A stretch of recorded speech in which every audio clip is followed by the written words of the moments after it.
Welcome back to Brentford Fan TV. I'm Freddie. And I'm Ben, and today we're looking at deadline day transfers. Let's get into it. Shall I just go straight in with Tony? Yes, let's do that. So, I've got a lot written down here. Tony is moving to Al Hilal. I just want to say the Saudi Arabia transfer window ends after the Premier League, so he can still transfer out after deadline day today. And so if it hasn't gone through on Friday, it can go through Saturday, Sunday. So, but I'm just going to start with saying Al Hilal reportedly offered 67 million for Osimhen, but Napoli want more than that. However, Al Hilal are now fully focused on Tony. Yeah. Do you want to continue? Yeah, which that means that Tony, having already accepted the transfer offer, the contract where he's getting 60 million a year, is now moving, and he's now in Saudi Arabia, completing a medical at the club. So yeah, I mean, let's just talk about it. I think it's not. Obviously, it's not ideal for someone's career when they're in their prime to go to Saudi Arabia. Yeah. You'd want him to stay in a top league, but I really understand it. 60 million across the 3 or 4 years of his contract. It's very difficult to turn down. It's generational wealth. Yeah, it's set for life, and his future family is as well. Yeah, but then also more on that. Peterborough have a sell-on clause on Tony, so I'm not sure what percent it is, but a percentage of the money we make will go to Peterborough, which I think is actually quite a big percentage, apparently. Yeah. How much is the initial fee? 40 million. So 40 million. yeah, Tony is going to Al Hilal for 40 million, and so I think considering he's only got a year left in his contract, and he didn't really play that well last season, I think we're doing very well to get 40 million. Yeah, it's a good price. It's nowhere near what we wanted for him, but Yeah. I feel like 40 million is a good bit in the middle, because clubs wanted to offer us 30 million for him, whereas it's good to see we're actually getting 40 million. Yeah, it's good to get a profit. Yeah, it depends on how much that goes to Peterborough. Yeah, and also that might be the reason why we wanted to sell 50, 60 million, because of that high release clause. But also, if we go back 2 years, Thomas Frank was labelling Tony as 100 million. And I think that was fair back then, because he was worth that much to us at least. But now he didn't play that well when he came back from his ban. I think what did help is that he had a really good European Championships that probably boosted his market value. And so to maybe the Saudi Arabian team, it's like, this guy, he's very present in the press. He had a good international tournament, so it's like bringing more views to Saudi Arabia.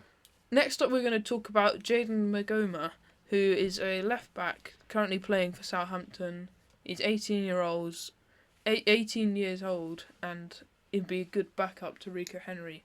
And we're apparently signing him for 5 million up front with 5 million in possible add-ons. Yeah, and it's a 4-year contract, so I think 10 million overall is quite a lot for a 18-year-old left back who's not really proven.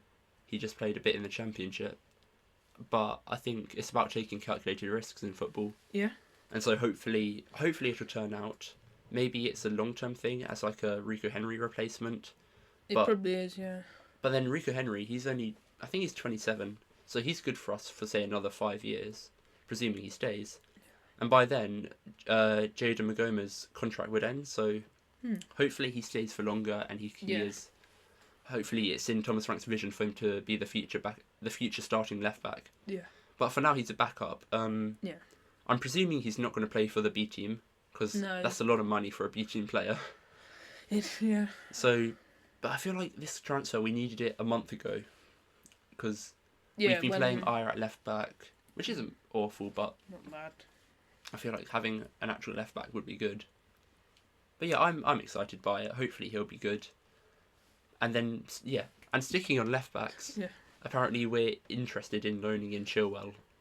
Yeah. To be honest, I don't think this is. I know it's only a loan, so probably only be a season. But I don't think it's a good idea signing an injury-prone left back. Yeah. I think it's a good move for Chilwell, because he doesn't start at Chelsea, although he wouldn't start at Brentford actually, because he should be behind Rico Henry, presuming Rico Henry is fit. Yeah. Yeah, but it's been a genuine link, and so that's why we're talking about it, even though I wouldn't really go for it myself. it's not really going to help our injury issues either. If we're signing a left back to fill in for our injured left back, we're not going to want an injury prone player. So they might. I don't think it would be a good move for us particularly, but we'll see what happens the rest of the day. Yeah. And next up we got a departure. This will be Onyeka to Augsburg. So, it's a 1-year loan deal. From what I know, it's just a 1-year loan deal. We'll get a small fee for the loan, but there'll be no buy-on. There'll be no obligation to buy. And obviously, Onyeka's been pushing for an exit from the club, and there haven't really been any offers that are that good, or that we've been interested in. So because we've only wanted to sell him permanently, whereas all the offers we've got have been loan offers. Yeah, but I think there's nothing wrong with getting Onyeka. He's been one of our only signings in recent history that hasn't worked out that well. So for his sake, I hope he has a good spell at Augsburg. I hope it goes through, and I hope he gets the game time he wants. But moving on to something a lot more interesting, he's not a Brentford player, but Neil Maupay to Marseille. Just happy for him, to be honest. Yeah. We saw that clip after the Spurs game where the Everton fans were just hurling abuse at their players, and Maupay clapped back, and then he also clapped back online again.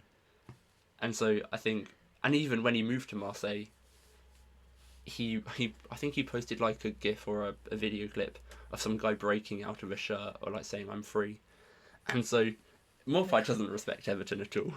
They haven't really respected him too much, especially the fans. Yeah. So it's good to see him out of Everton. Yeah, and what a lethal attack of Maupay and Greenwood up front. And then the final player we've got in this video is Miles Peart-Harris, and he's been loaned to Swansea. Not much to say, it's a 1-year loan to Swansea. I really rate Miles Peart-Harris. I think he's a good player. He's done good in pre-season. He played in the Colchester game. Yeah. So it'd be good to see him getting consistent game time, which he's not going to get here. Yeah, and also against Colchester, he only got subbed on in the last maybe 10 minutes. But I thought he was always composed on the ball. He always has been, and I think he's a smart footballer, I think. So I really hope he can have a good loan spell and come back to Brentford and be good for us in the future. And so that's all we've done so far this video in the deadline day video. It's only 4:00 right now, and so a lot more can happen up until deadline day is over. Yes. Some of these might not go through, some might go through after the window, like the Tony move to Saudi. More could happen that we haven't even spoken about, and so we'll keep you updated in shorts where we just go over one thing at a time. But that's all for this video, and thank you for watching. Goodbye.